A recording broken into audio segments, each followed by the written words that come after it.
Hey people, get ready to crush everyday TOEFL iBT tests for all modules and make your dreams come true. I'm your motivator and I'll be guiding you through the test prep videos. So don't forget to like, share, and subscribe or you'll be missing out on some serious preparation. Is it better to try many activities or specialize in one? Explain.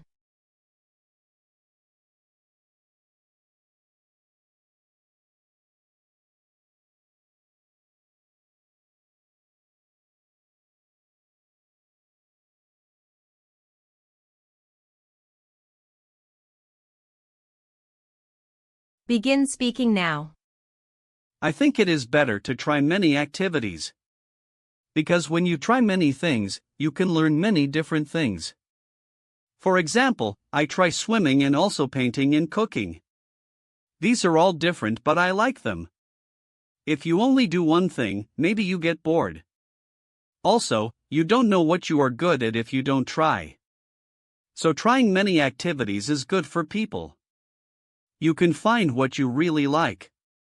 And also you can make more friends because you meet different people in different activities. So I think trying many is better than only one thing. In my opinion, it is better to try many activities rather than focusing on just one. First, exploring different activities helps you discover your true interests and strengths. For instance, I didn't know I enjoyed photography until I tried it alongside sports and music. Second, participating in various activities allows you to develop a wider range of skills, which can be useful in many areas of life. Of course, some people argue that specializing leads to excellence, but I believe a broad base of experience is more valuable, especially when you are young. Overall, trying many activities gives you more opportunities to grow as a person and find what truly makes you happy. From my perspective, it is significantly more beneficial to explore a diverse range of activities rather than committing exclusively to one. To begin with, experimenting with various pursuits during one's formative years is essential for genuine self-discovery. Until I tried both competitive debate and landscape painting, I never fully understood where my deepest passions lay. Furthermore, breadth of experience cultivates adaptability and transferable skills, qualities increasingly valued in today's dynamic professional landscape. While I acknowledge that specialization can produce exceptional expertise, the tunnel vision it creates may limit one's capacity for creative thinking and cross-disciplinary collaboration. Research in developmental psychology even suggests that individuals with varied interests tend to exhibit greater resilience and problem-solving flexibility. Consequently, embracing multiple activities ultimately produces a more well-rounded, innovative, and fulfilled individual.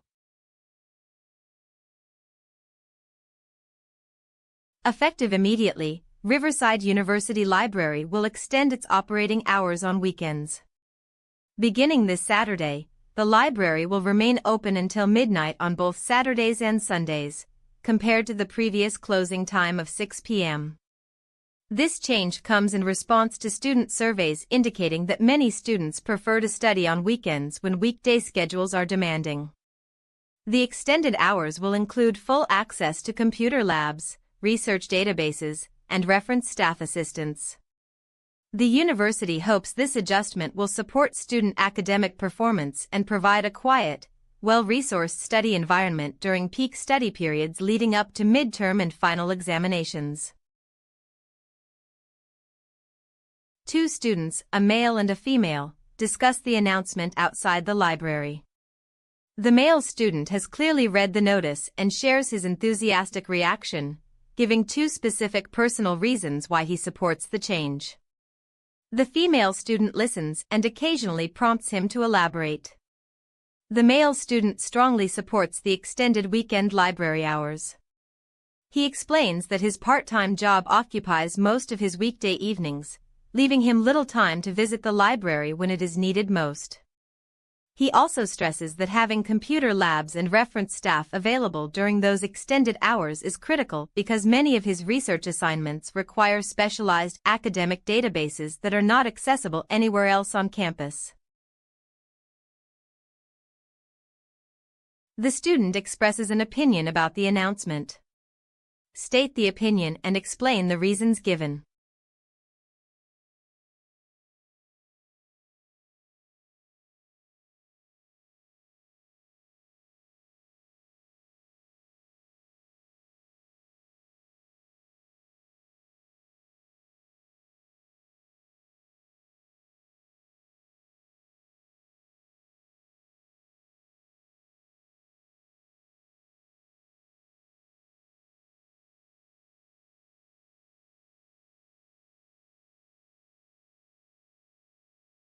Begin speaking now.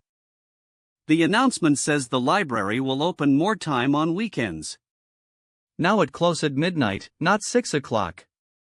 The student thinks this is a good idea. He says he work part-time job on weekdays so he don't have enough time to go library. On weekends he have more free time. He also says the computers and the research helpers will be there too, so he can do his homework at library. He is happy about this change because he need quiet place to study. The library is very useful for him on weekends because his schedule is very busy in the week. So he support this announcement. According to the announcement, Riverside University Library will extend its weekend hours, staying open until midnight instead of closing at 6. The male student in the conversation is very supportive of this change for two main reasons. First, he works part-time during the week, which makes it difficult to visit the library on weekdays when he needs it most. The extended weekend hours will give him much more time to study. His second reason is that the library's computer labs and reference staff will also be available during the extended hours. This matters to him because he needs those resources to complete research assignments. Overall, he believes this change will greatly benefit students who have busy weekday schedules like his own. The university announcement states that Riverside Library will now remain open until midnight on weekends, a significant extension from its previous 6 p.m. closing time, with computer labs, research databases, and reference staff fully accessible throughout. The male student is enthusiastically in favor of this policy change for two compelling reasons.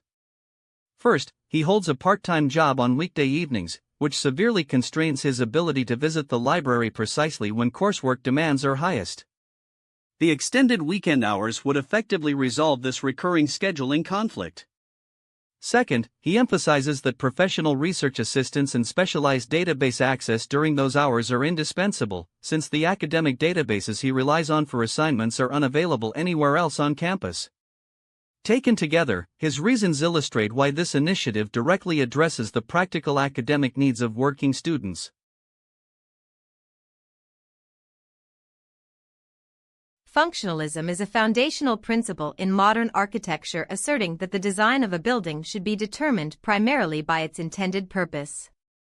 Originating in the late 19th century and gaining prominence in the 20th century, functionalism holds that form should follow function, meaning aesthetic decisions must be subordinate to practical utility. Functionalist architects prioritize efficiency, structural honesty, and the elimination of unnecessary ornamentation. Materials and spatial arrangements are chosen to serve the occupants' needs directly. This philosophy challenged traditional decorative styles and became central to movements such as modernism and the Bauhaus school, reshaping how architects conceive the relationship between a building's appearance and its use. A professor in an architectural history course lectures about functionalism, using the design of the Seagram building in New York City as a concrete example to illustrate how the principle operates in a real, celebrated structure. The professor explains that the Seagram building, designed by Mies van der Rohe and completed in 1958, exemplifies functionalism because its exposed bronze I-beams and glass curtain walls honestly revealed the building's steel skeleton rather than concealing it behind decorative facades. She notes that every visible element serves a structural or practical purpose, with no added ornamentation, demonstrating how form follows function in practice. The professor emphasizes that the building's austere, transparent aesthetic emerged directly from the engineers' and architects' commitment to expressing the structure's true nature and meeting the needs of its commercial office tenants. Using the example from the lecture, explain the concept of functionalism as described in the reading.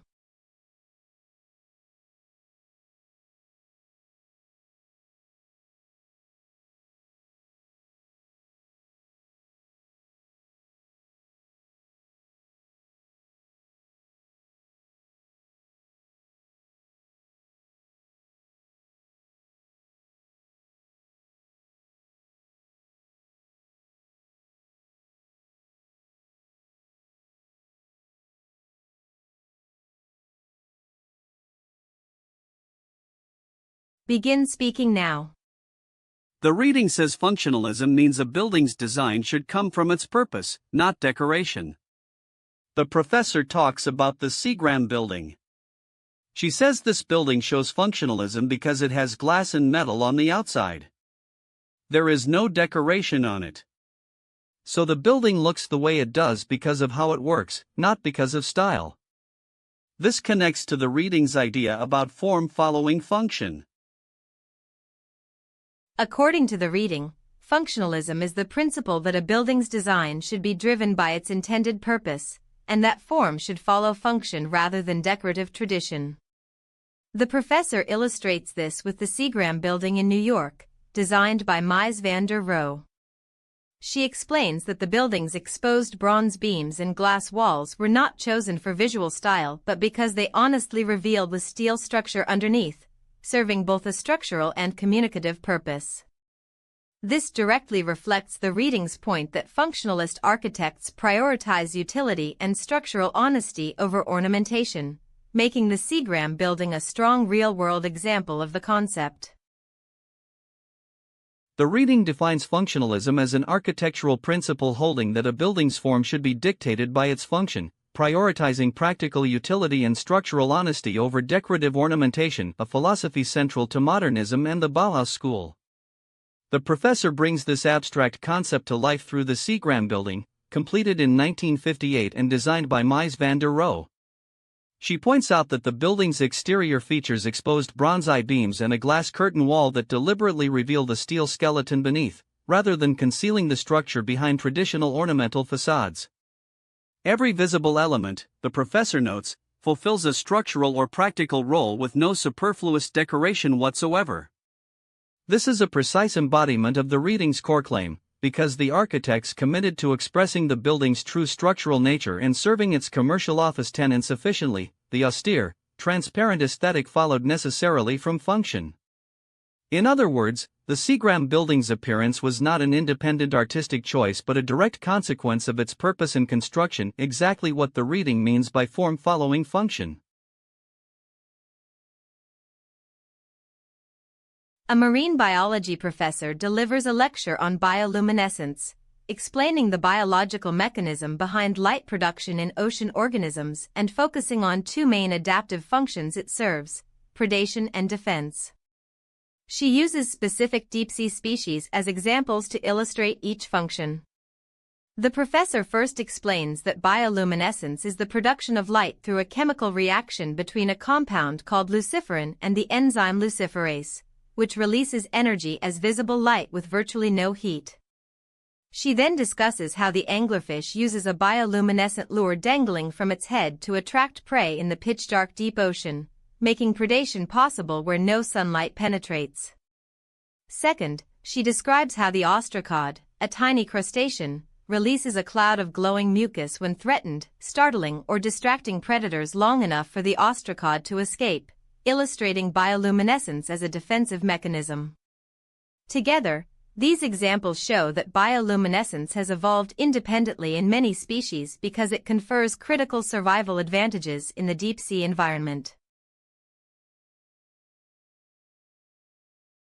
Using points and examples from the lecture, explain bioluminescence.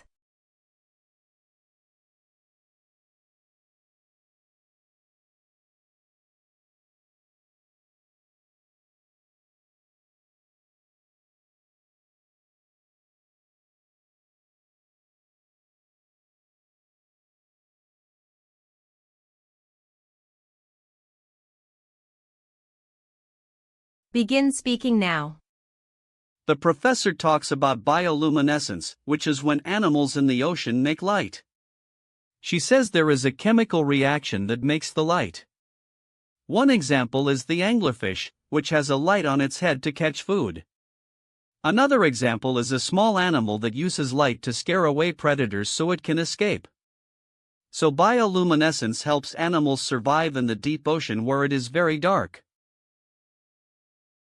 In the lecture, the professor explains that bioluminescence is the ability of certain marine organisms to produce light through a chemical reaction involving a compound called luciferin and an enzyme called luciferase, which together release energy as light.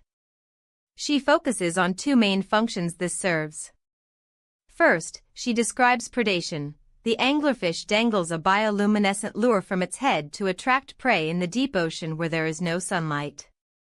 Second, she discusses defense. The ostracod, a small crustacean, releases glowing mucus to startle predators and escape.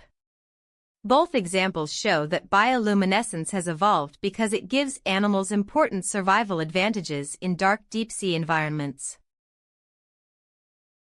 The professor's lecture presents bioluminescence as the biological capacity of certain marine organisms to generate visible light via a chemical reaction in which a substrate called luciferin is oxidized by the enzyme luciferase, releasing energy in the form of light rather than heat, a highly efficient process.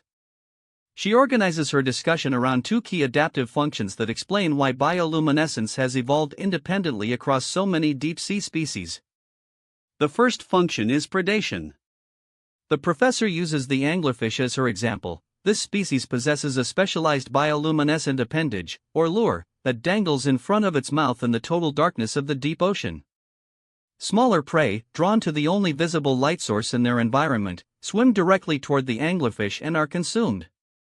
This illustrates how bioluminescence can be an active offensive tool. The second function is defense.